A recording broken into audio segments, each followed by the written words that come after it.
સતુ ભુવાની મેલડી માને જો કોઈ ખોટી પડી દી તો ધૂણવાનું બંધ. તો જોવા ઉપલ્યો વિડીયો. જે વિડીયોમાં હળવદ તાલુકાનું માલણિયા ગામમાં આ સતુ ભુવાએ જાહેરાત કરેલી હતી કે હવારનો દીપ સડે અને આ મંદિરની આગળ ડબલ ઝોટા નાગણી બની અને જો મંદિરના ફરતે 3 રાઉન્ડ ન મારે તો હું ધૂણવાનું મૂકી દઈ. એવું આ સતુ ભુવા ત્યાં જે માંડવામાં હાજરી દેવા ગયા હતા એ સતુ ભુવાએ ત્યાં કાયદેસર એટલા માણસોની વચમાં એને બોલ્યા હતા. હવે માતાજી બોલ્યા હોય તો કદાચ કામ થઈ ગયું હોય, પણ તો હવે તો લાગે છે કે આ સતુ ભુવા પોતે બોલેલા. હવે આ તમે જે ઉપલો વિડીયો છે એ તમે સાંભળો. હવે તમે નક્કી કરો કે હવે આ સતુ ભુવા બોલ્યા હતા કે પછી મેલડીમાં માળવાળા મેલડીમાં બોલ્યા હતા. સવારનો દીપ ચડે અને ઝોટો નાગણી નીકળે અને મંદિરની સાથ આગળ પાછળ 3 ફેરા મારે એટલે 3 રાઉન્ડ મારશે એવી આ સતુ ભુવાએ જઈ અને આ વાત કરી હતી. અને જે આ પધરામણી કરી હતી એ ગામનું નામ છે માલણિયા. હળવદ તાલુકાનું માલણિયા ગામ છે. સવારમાં માણસો ત્યાં જે માંડવામાં આવેલા એ માણસો સવારના 10 વાગ્યા સુધી ત્યાં રાહ જોઈ, પણ એ મંદિરે કોઈ પણ નાગણી શું કે કોઈ જીવ જનાવર કાંઈ નીકળ્યું નહીં. ત્યારે આ માતાજીનો વિશ્વાસ તૂટેલો અને આ સતુ ભુવાએ જે બોલ કાઢેલા એ બોલની ઉપર પાણી ફેરવી આ સતુ ભુવા ત્યાંથી 11,000 રૂપિયા લઈને વી આવેલા. આવા સબૂત હજી મારી પાસે ઘણા પીડ્યા છે. તો જોવો આ વિડીયો અને આ સાંભળો આગળનું જે રેકોર્ડિંગ જે માંડવો જે કર્યો હતો, જે પધરામણી સતુ ભુવાની કરી હતી એના મુખે જ સાંભળો કે ત્યાં નાગણી નીકળી હતી કે પછી શું બનાવ બન્યો હતો. એ આખું આ રેકોર્ડિંગ સાંભળો. કેમ કે અમે સતુભાને આમંત્રણ દીધું હતું 11/11/2025 તારીખે. કોને આમંત્રણ આપ્યું હતું? સતુભાને. સતુભાને આમંત્રણ તમે આપ્યું હતું? ક્યાં ગામ? હળવદ તાલુકાનું માલણિયા ગામ. બરાબર. તમારું નામ શું કીધું? મહેશભાઈ. મહેશભાઈ, કઈ વાંધો નહીં, બોલો શું હતું? આમંત્રણ આપ્યું 11,000 રૂપિયા લીધા હતા મારી પાસે. કેટલા? 11,000. હા બરાબર. ખાતું થાય માતાજીનું.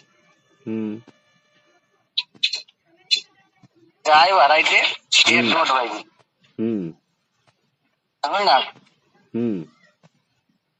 પછી કે ડબલ જોટા વાળી મંદિર ફરતા 3 આટા નો મારે સવારે 8 વાગે. વાગતી સવારે ધોવાનું બંધ. ડબલ જોટા વાળી એટલે નાગણી. હા, નાગણી ડબલ જોટા વાળી સવારે આટા મારે મંદિરના ફરતે એમ. મંદિર ફરતા 3 આટા મારશે કે નો મારે તો કે ધોવાનું વાગતી બંધ. બરાબર. અને આવતો વર્ષનો થાય ને, આવતા વર્ષે કે જેટલો 24 કલાકનો માંડવો થાય તો ભલે કે 1 વર્ષનો થાય તો ભલે ને પ્રસાદી કે મારા તરફથી આવશે આવતા વર્ષે. બરાબર. કીધું આપડે આઈ થવું કીધું ખાલી ખોટું 1 વર્ષની રાહ જોઈ કીધું. બરાબર. એટલે નાગણી પછી દેખાણી? નાગણી જોવા લગભગ કેટલા માણસો આવે છે, બહાર ગામના ઘણા આવે છે, ગામના કેટલા ગયા છે. હવે 6-7 વાગે આવી જાય ને 10 વાગે સુધી રોકાવાનું તો નાગણી નો નીકળી. એટલે નાગણી તમારા ઠેકાણે દેખાડવાનું કીધું હતું કે એના ઠેકાણે? અમારા ઠેકાણે. તમારા ઠેકાણે. બરાબર. હા, મેલડીમાનું મંદિર છે ને અહીંયા ગણે છે. મંદિર પર 3 આટા મારશે અને પાછા કે ટેસ્ટિંગ કરવા વાળા રોકાઈ ગયો. હા, બરાબર. લિંક તમારામાં નાખીશું, લિંક વિડીયોની લિંક નાખું તમારામાં. હા, કઈ વાંધો નહીં ભાઈ. તો હવે નાખું લિંક. બરોબર. હા, તમને હવે કેમ છે એ ભાઈ માથે વિશ્વાસ છે કે ના? આપડે તરત વહી ગયો તે ઉડી ગયો તો શું આ ખોટા જ છે. પૈસા લે એટલે કામ ન થાય. તમારું શું કેવું? એ જ કહીએ ને, પૈસા લઈ ગઈ કે ધર્મ કોઈ દી પૈસા લઈ નહીં. બરાબર. આ તો લોલમ લોલ છે ભાઈ, ગાડરીઓ પ્રવાહ છે. એટલે હું બધા 18 આલમને કહું છું કે ભાઈ આના ચક્કરમાં ન પડો. અને તમારે કઈ દુઃખ સુખ હોય કે કોઈ દર્દ હોય કે કોઈ દીકરા નિસંતાન કોઈ હોય તો સારા ડોક્ટરને બતાવો. અને માતાજીને પ્રાર્થના કરો તમારે કદાચ. હા, માતાની શ્રદ્ધા રાખો.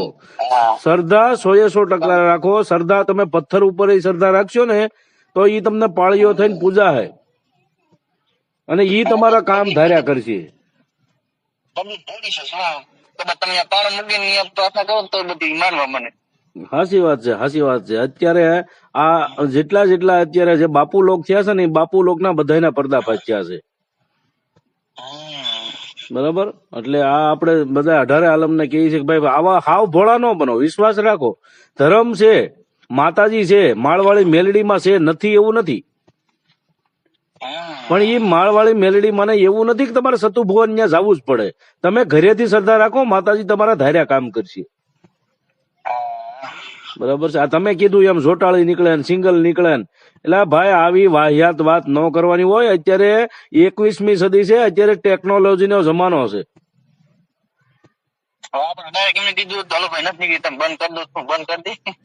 હા, સાચી વાત છે. તો પછી એને ખરાબ લાગી જાય બાપુને. પછી એ રોકાણા હતા સવાર સુધી? ના, એ તો રાતે વહી ગયા. રાતે વહી ગયા હતા. હા, એ તો ધોણી વહી ગયા. પાછો એ તો એમ કે ટેસ્ટિંગ જેને કરવાની રોકાઈ ગયું. હા, રોકાઈ હા. પછી કેટલાય રોકાણા. અડધા તો 6 વાગે આવી ગયા, 7 વાગે નીમ કરતા 10 વાગ્યા સુધી બધા રોકાણા. હા, નાગડી નો નીકળી હું. તો પછી બાપુને ત્યાં રોકી લેવાના હતા. તમારે સતુ ભુવન ત્યાં રોકી લેવાની જરૂર હતી કે આમાં તમારી જવાબદારી વાળા વ્યક્તિ સિવાય થોડા માતાજી પછી જાહે કેમ? તમે એમ કે માતાજીના છૂટા રેઢા મૂકીને વ્યા જાવ છો તો માતાજીને તમે બોલાવી તો લેહો, પણ મોકલ છે કોણ પાછા? એમ તમારે કહેવાની જરૂર હતી.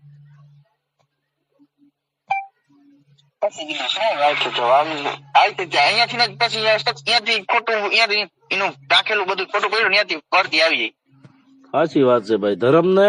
જે ધર્મના નામે ધંધા ચાલુ કર્યા છે ને, ધર્મને જે બદનામ કરે છે ને, એટલે માતાજી વી ગયા. હા, 100% વાત. માતાજી જયારે શરૂઆતમાં આવ્યા છે ને ત્યારે 100% આવ્યા છે. હા, વાહો કર્યો હોય, થાપ આપ્યો હોય, કાંડું ચાલ્યું હોય, ઈ માનીએ છીએ આપણે. પણ જે ધર્મના નામે જે ધંધા ચાલુ કર્યા ને ભાઈ, ત્યાંથી માતાજી વી ગયા. એટલે આ બધી આપણે જે લોકો જે જાય છે, જે અંધશ્રદ્ધામાં વધારે છે, એને સમજવાની જરૂર છે. અને શ્રદ્ધા રાખો એનો વાંધો નથી, પણ જે અંધશ્રદ્ધાના નામે તમે જે દુઃખી થાવ છો, કોઈ મેં તો વાત સાંભળી છે કે કેસ એવા આવે છે, કેન્સરના કેસ જ્યાં હોસ્પિટલેથી લઈને ત્યાં આવે છે, કોઈ એવા ઇમરજન્સી કેસ લઈને ત્યાં આવે છે. તો આ બધી અંધશ્રદ્ધા છે ભાઈ. બરાબર.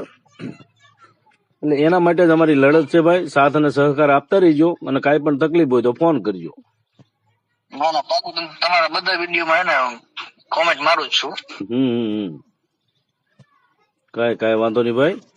જયારે જરૂર પડશે ત્યારે હું તમને ફોન કરી ભાઈ. તમારે કેવો નતો કઈ દીજો કઈ આ નાગણી નથી નીકળી કઈ. હા, ગામના લોકોને પૂછવું તો પૂછી જજો તમે તારે. કાંઈ વાંધો નહીં ભાઈ. આપણે એના વિશે હું થોડુંક સર્વે કરાવું છું હમણાં.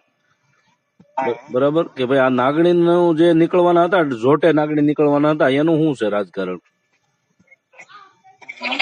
બરાબર, એ કરાવીશું.